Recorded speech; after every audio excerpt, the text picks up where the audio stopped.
Alright, so off to the races here in round 2. On the right, we've got Joe Lewis playing black-white mid-range deck, basically a Blood Baron of Viscopa deck.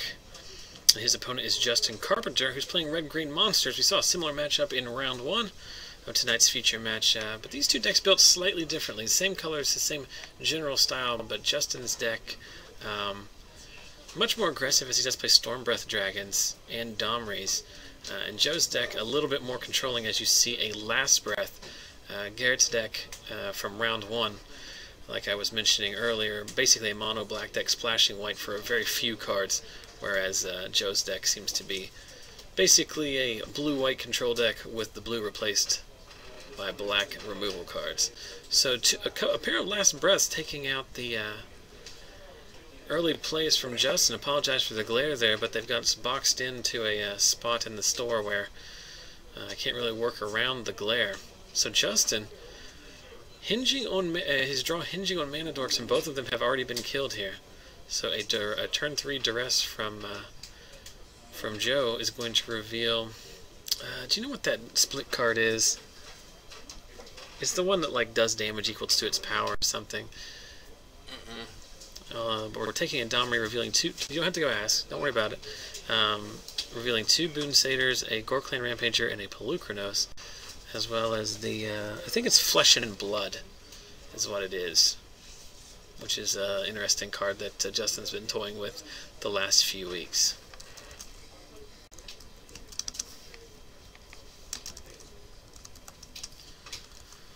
And both these players are on 1 win here. And Joe basically wrapping this one up fairly early, as Justin does find a second force, but still well behind from this turn 5 Blood Baron of Viscopa, which is going to get out of hand relatively quickly. The red-green deck doesn't have a ton of answers to this in the main deck. Basically has to try and block it with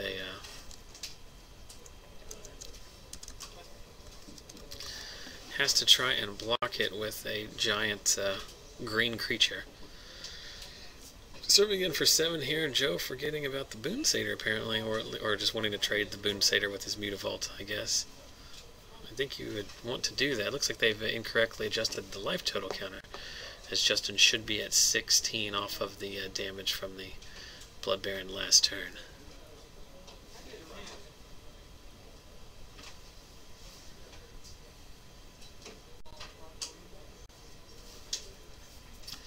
See if I can pull up a copy of Flesh and Blood here.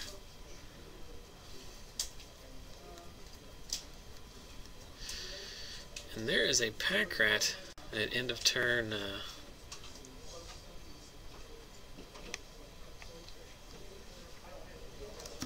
I'm going to check this life total situation out here. Oh, it was a double Last Breath. That's why he's at 18. They just had never made adjustments for the Last Breath. So Justin's life total is in fact correct, having gained 8 life off of a pair of Last Breaths. But he's still in a situation here. He's found 4 lands, but they're all green. He has a Pelucranos in his hand, which is likely the play here, so you can at least stop the Blood Baron beatdowns. But facing down now a pack rat to go along with the Mutavault and the Blood Baron. And as expected, there's the Pelucranos going to serve in here. I can only imagine with the Boon Satyr, if Joe wants to trade his pack rat for it by activating the Mutavault, I think we'd be fine with that. Well, actually, no, you probably don't want to. You probably want to leave two creatures back to effectively block the Blood Baron. And that's what Justin chooses to do here, so his very aggressive deck is on the back foot here.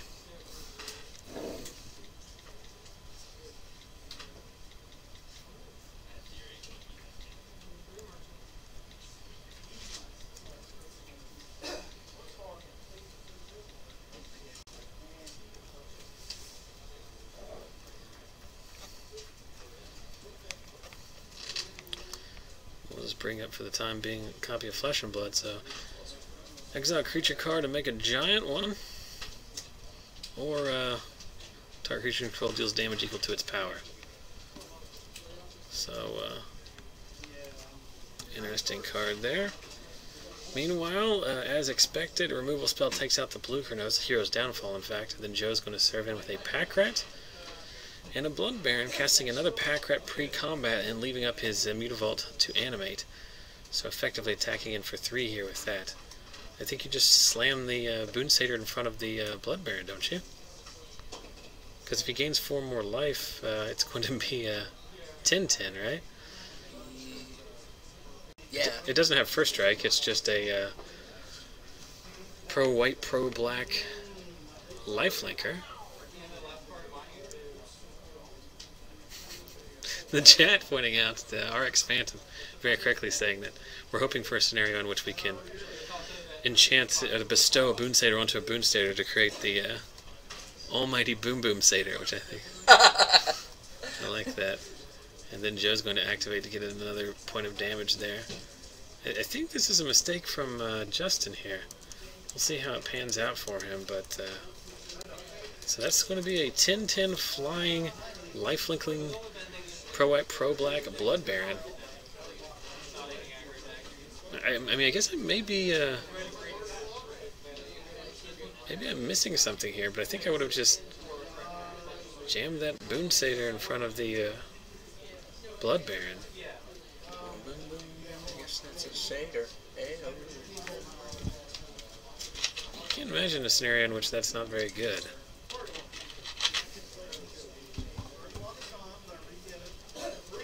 Justin passes back without a play. We know he has another Satyr in his hand here. But I don't think he lives through this attack. The Blood Baron flies, so he's at effectively 1. And even with another Boon Satyr, he can only block 2 of the other creatures, so he's going to take at a minimum 2 from the Mutavault. No, it would be 3. Yeah. No, it doesn't pump. The pack rats don't pump. No, yeah, it does. Yeah, so it's a it'd be a 3 power Boon. Yeah.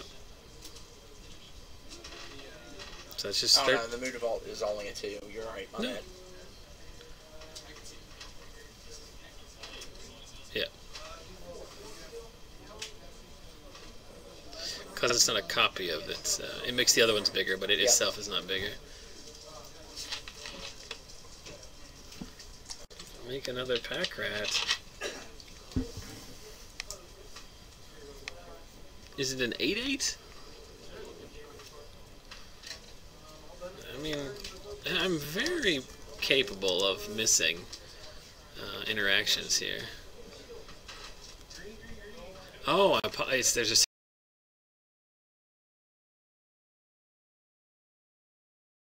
to do the same. The Farah, thank you, RX Phantom, is the blue-white god.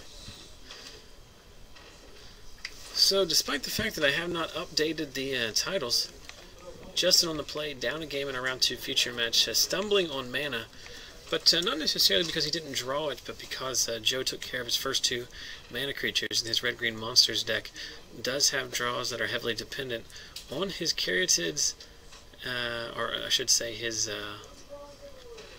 Voyaging Satyrs and Elvish Mystics surviving to untap and make mana. But a couple of last breaths answering that. But here in Game 2, Justin starts off with 2 Temples of Abandon here. Keeping one, pushing the other. And Joe doing the same with the black-white Scryland. Life totals. Yeah, calm down, bud, alright?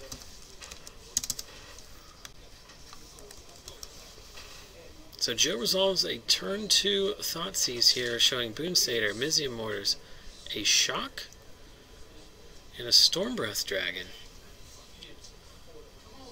as well as 2 lands here. So I'm going to take the Stormbreath. No, he's taking the Boon Satyr there.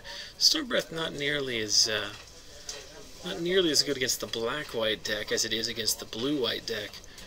As the majority of removal cards in the blue-white deck outside of Supreme Verdict do have a white splash in them, so the pro-white dragon can become a nuisance, but Joe not nearly as concerned, though I'm sure he would like that to also be discarded. That's not the way Thoughtseize works, so he's going to have to deal with one of those. And Justin plays a 3rd land and passes back. I did not see what he drew, but Joe just trying to keep the early plays off the board, taking the 3-drop, slowing down Justin's clock while he tries to stabilize.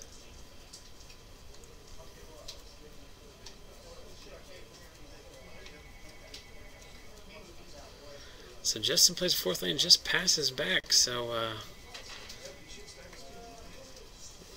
fifth lane in hand, we're going to see a dragon here, but I'm sure it's going to immediately meet a hero's downfall or an ultimate price.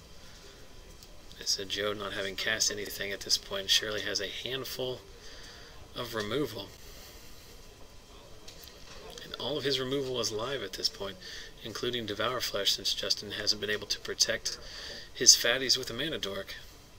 I say you just run it out there. I don't really see why you wouldn't. I can't see if...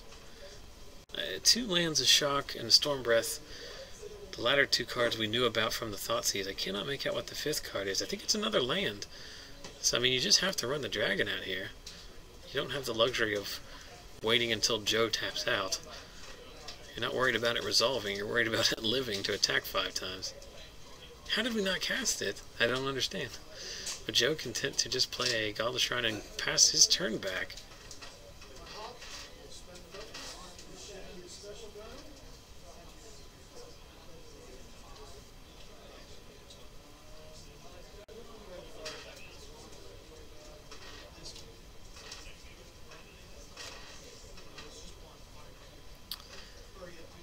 One of the miniatures guys is out there in a chair that squeaks and it's driving me insane.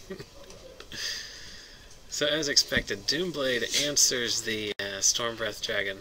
Literally could have been anything else. But Justin, I guess this way, leaves Shock open. Not sure that's relevant.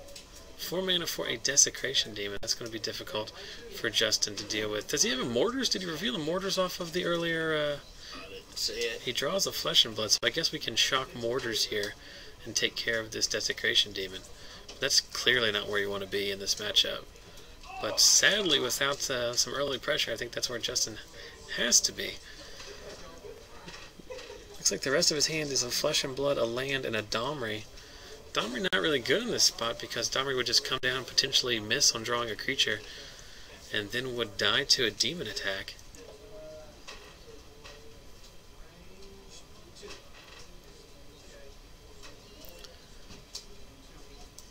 Yep, and as expected, Justin content to 2-for-1 himself, clears the path for Domri. And so he's at least going to be able to try and draw a card off of it, which he does in the form of Boonsatyr, and then passes back to Joe. We haven't seen a Hero's Downfall yet, so that Domri may not be long for this world. Joe also has 2 Mutavaults, so he can just do it the old-fashioned way if you want to tap 4 instead of 3.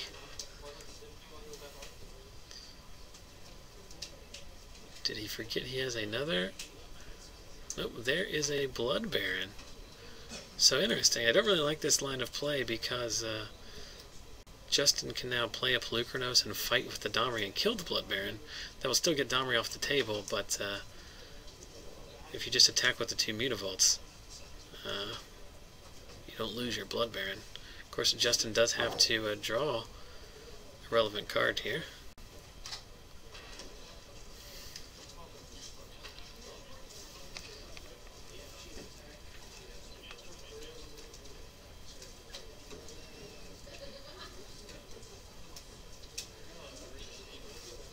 So there is a Boonsatyr. And there he gets him with the, is that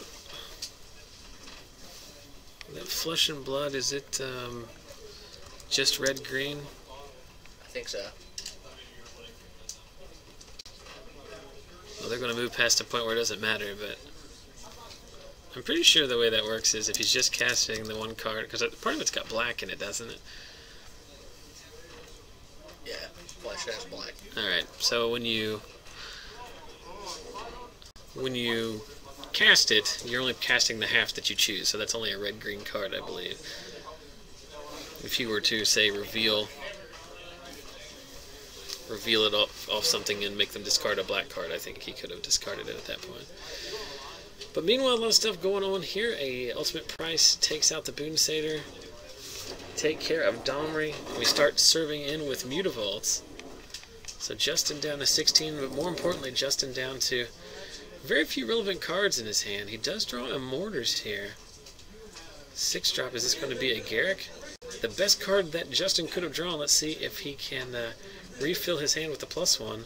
There's a Caryatid, a Mystic, and a Mystic. So not the 4 creatures he wanted to draw, but these Caryatids will still do a pretty good job of blocking at Mutavaults.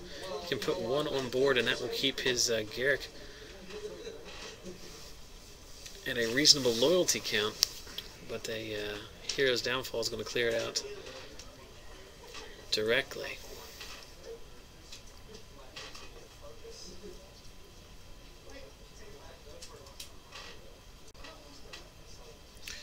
As the chat has degraded into a discussion about the competitiveness of the mill strategy. I always liked mill. It was fun. It's a casual favorite and is rarely a legitimate standard strategy, as they just make the creatures too good and the clock's too fast.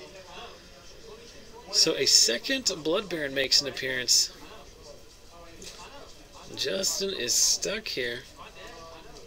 He has a wide variety of green creatures which can chump this card for days.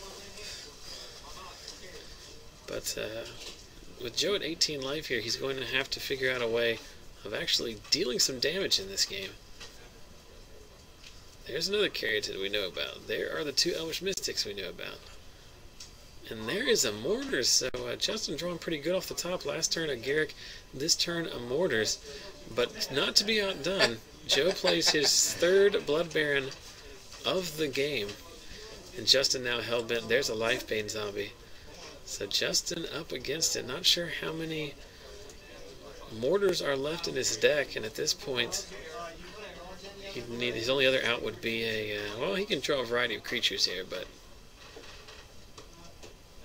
still up against it.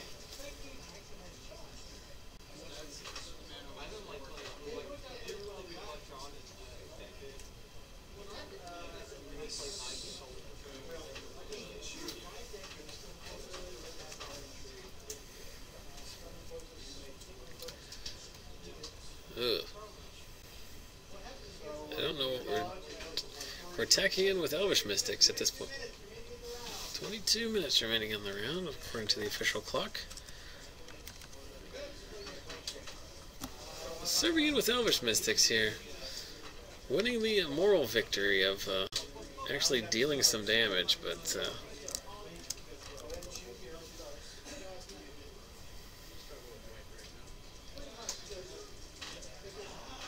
Joe's on the beatdown here, loading up both his Mutavaults and serving in here. So, surprise, Boonsatyr, blocking your Blood Baron. So now we have the always scary 4/5 Sylvan Caryatid that will kill the Blood Baron. Joe's still going to gain 4 life, and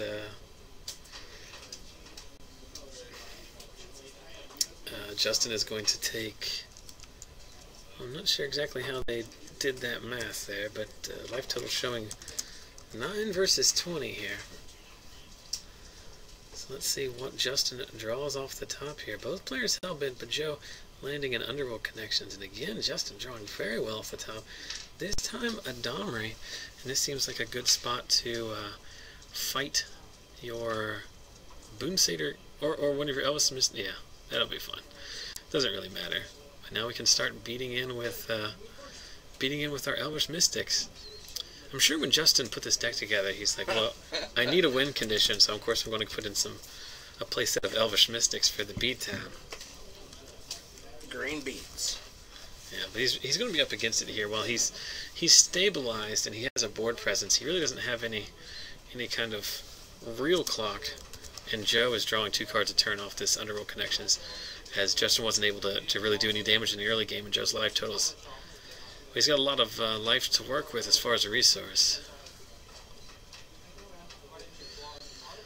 Max Star in the chat saying it was bold to put the Satyr on the Caryatid, but you got to do what you got to do.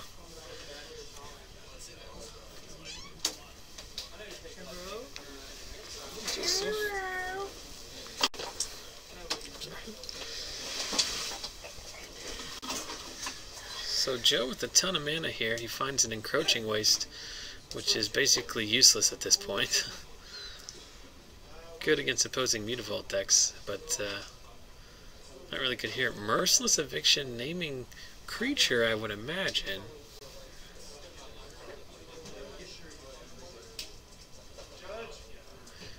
Joe asking if the Boon Satyr comes back because it's exiled. I need to root Boon Satyr. It's not a creature while it's bestowed upon a creature. It becomes a creature after the creature leaves play. Mm-hmm. Yep, you're exactly right. So it's an enchantment while Merciless Eviction is resolving, and then it becomes a creature afterwards.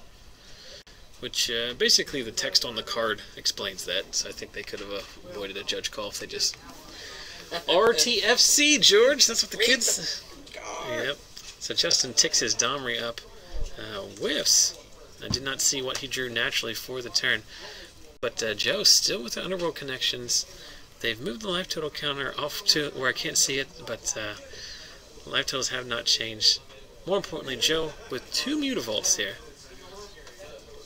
Boon Satyr is a great card, but it doesn't do a ton of work against the Mutavault decks. You basically just have to use it as a Stone Rain most of the time.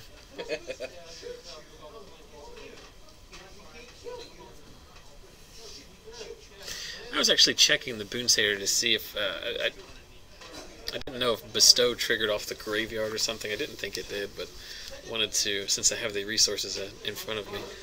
Might as well check, right? So Justin, check things, just assume things. Yeah, well, I've been encouraged over the course of my life to check myself before I wreck myself, because as it turns out, shotgun bullets are bad for your health.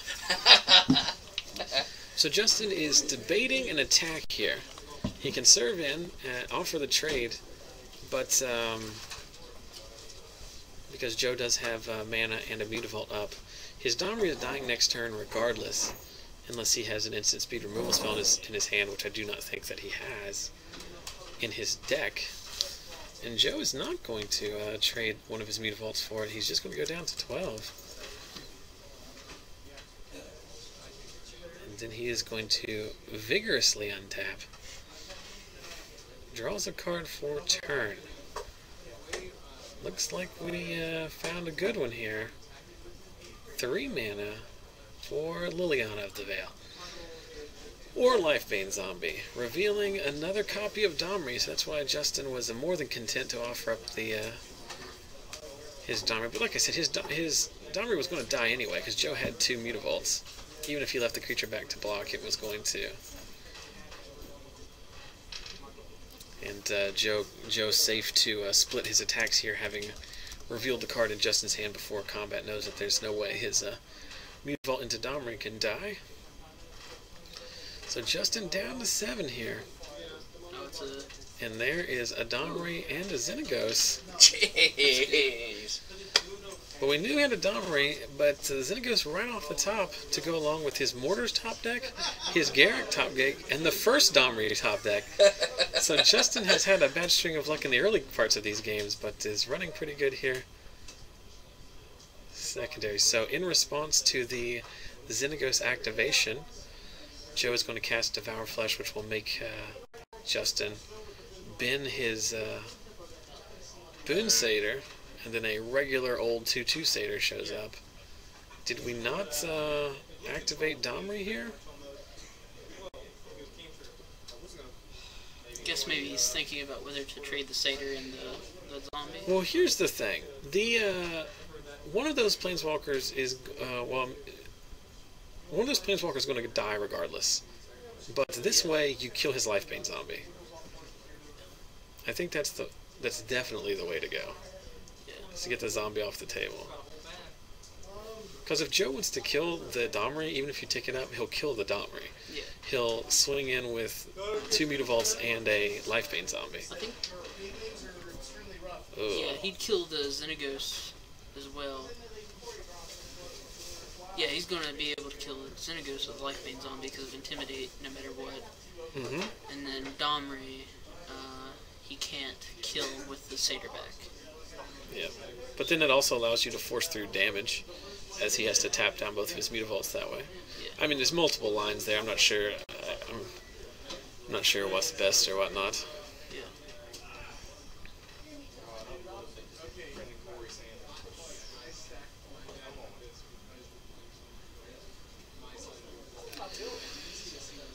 So Justin passes back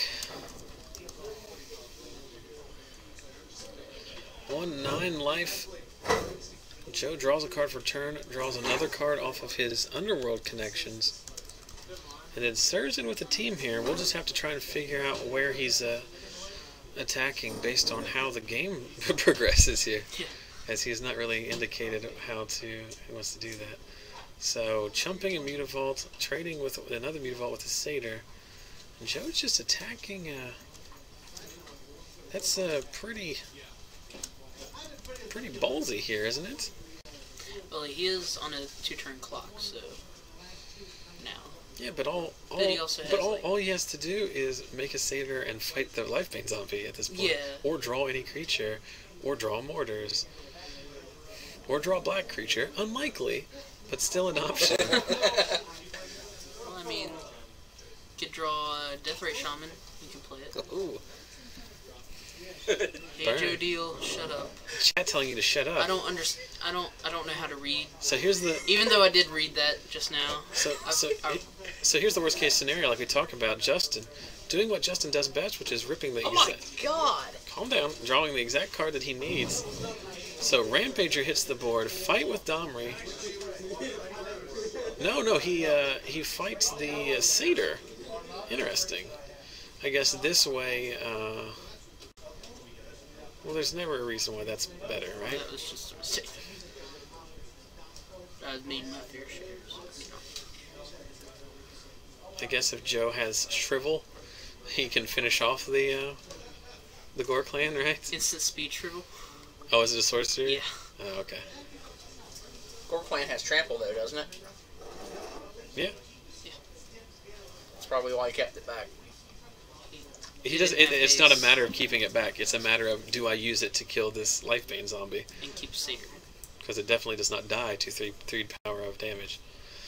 Meanwhile, Joe lands a second copy of Underworld Connections, and he's down to 9 now, but he finds a Desecration Demon.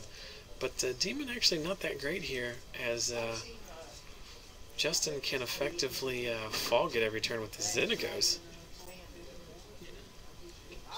And all the while gets to keep ticking Domri up if he wants to.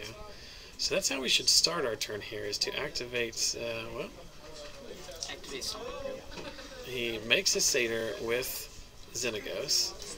He activates Domri.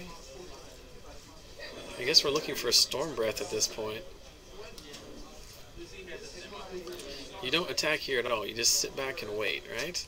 Where you, You tap the demon during your attack step to protect your planeswalkers, yeah. and then you hope to draw some business and get in for the next turn. Yeah, you can attack next turn because the demon will still be tapped. Yes, absolutely. And Joe's been very aggressive with these Underworld connections. He started using the connections when he was at 18 life, and now all the way down to 8 as he activates the first. He's going to activate the second here. So as the local legend Adam Vickers would say, living life on the razor's edge. Sometimes you're going to get cut. Announces the trigger. As expected, Satyr down. Tapping the demon. There's a pack rat, which doesn't seem to do much in this spot. Well, Scry here. Leaving it on top. I can't imagine.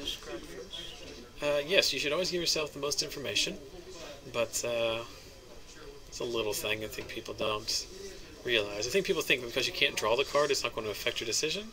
Yeah. But knowing what's on the top of your deck is, what did he reveal? You had to reveal what it was. You just ripped it off the top of his deck. I'm assuming it's a creature.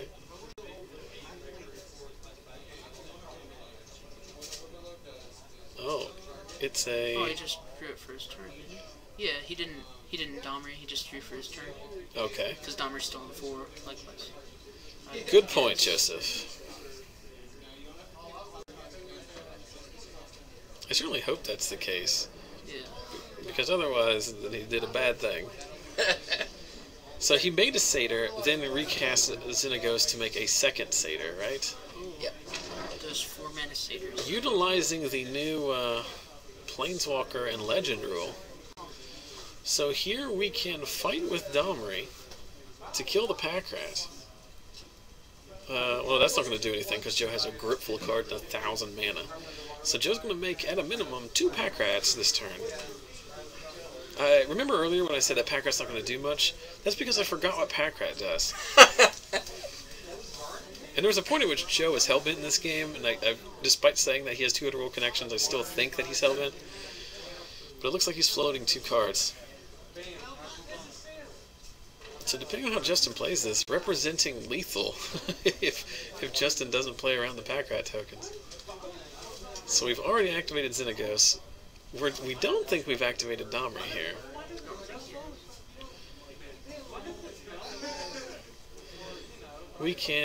You can still fight Domri with the... I think, honestly, your best bet here is to plus Domri, hope it's a Storm Breath. Yeah. You could also fight the Domri and pack rat, forcing Joe to make, let's say, 2. Then you would, probably have to trade with the satyrs, or at least 1.